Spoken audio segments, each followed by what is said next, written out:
कुंज बिहारी श्री हरदास शुक्र प्रदोष व्रत कथा। सूत जी बोले, प्राचीन काल की बात है। एक नगर में 3 मित्र निवास करते थे। तीनों मित्रों के मध्य अत्यंत घनिष्ठता थी। उन मित्रों में एक राजकुमार, दूसरा ब्राह्मण, तीसरा एक धनिक का पुत्र था। राजकुमार एवं ब्राह्मण पुत्र का विवाह हो चुका था तथा धनिक पुत्र का विवाह तो हो गया था, किंतु गौना नहीं हुआ था। एक दिन तीनों मित्रों के मध्य स्त्रियों के विषय में चर्चा हो रही थी। ब्राह्मण पुत्र स्त्रियों की प्रशंसा करते हुए बोला, स्त्री ही भवन को घर बनाती है तथा स्त्रीहीन घर तो भूतों का निवास होता है। धनिक पुत्र को ब्राह्मण पुत्र के वचन उचित लगे तथा उसने तत्काल ही अपनी पत्नी को विदा कराकर लाने का निश्चय किया। उसने घर पहुंचकर माता पिता को अपना निर्णय बताया। उसके माता पिता ने कहा, वर्तमान में शुक्र देवता अस्त चल रहे हैं। इस समय अवधि में बहु बेटियों को विदा कराकर लाना शुभ नहीं होता। अंततः शुक्रोदय होने के उपरांत तुम अपनी पति को विदा करा लाना। माता पिता द्वारा बहुत समझाने पर भी धनिक पुत्र ने अपना हट नहीं छोड़ा तथा अपनी पत्नी को लेने ससुराल पहुंच गया। ससुराल में उसके सास ससुर ने भी शुक्र उदय होने के पश्चात पुत्री की विदाई करने का निवेदन किया, किंतु उसने किसी की भी बात नहीं मानी और अपने निर्णय पर अडिग रहा। अंततः अपने दामाद के हठ से विवश होकर उन्होंने अपनी कन्या को उसके साथ विदा कर दिया।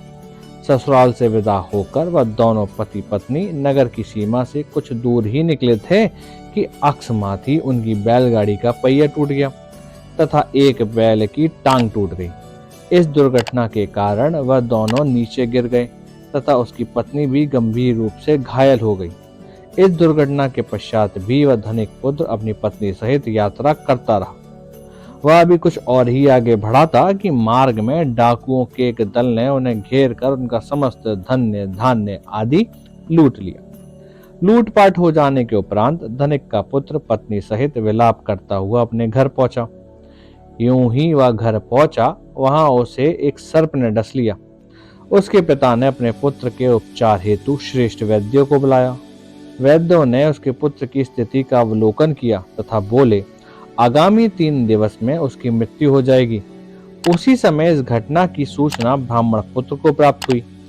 उसने धनिक से कहा, आप अपने लड़के को पत्नी सहित बहू के घर वापस भेज दीजिए तथा शुक्र प्रदोष के व्रत का संकल्प लीजिए। ये सारी बाधाएं इसलिए उत्पन्न हुई हैं क्योंकि आपका पुत्र शुक्र अस्त में अपनी पत्नी को विदा कर लाया है। यदि यह वहां पहुंच गया तो इसके प्राण बच जाएंगे। धनिक को ब्राह्मण पुत्र का परामर्श उचित लगा तथा उसने अपने पुत्र एवं पुत्र वधू को वापस लौटा दिया। ससुराल पहुंचते ही धनिक के पुत्र की स्थिति में सुधार होने लगा।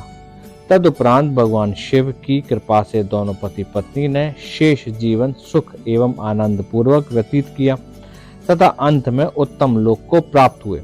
ऐसी ही दिव्य कथा सुनने के लिए वीडियो को लाइक करें, चैनल को सब्सक्राइब करें, बेल आइकन दबाएं और कमेंट करें। हर हर महादेव।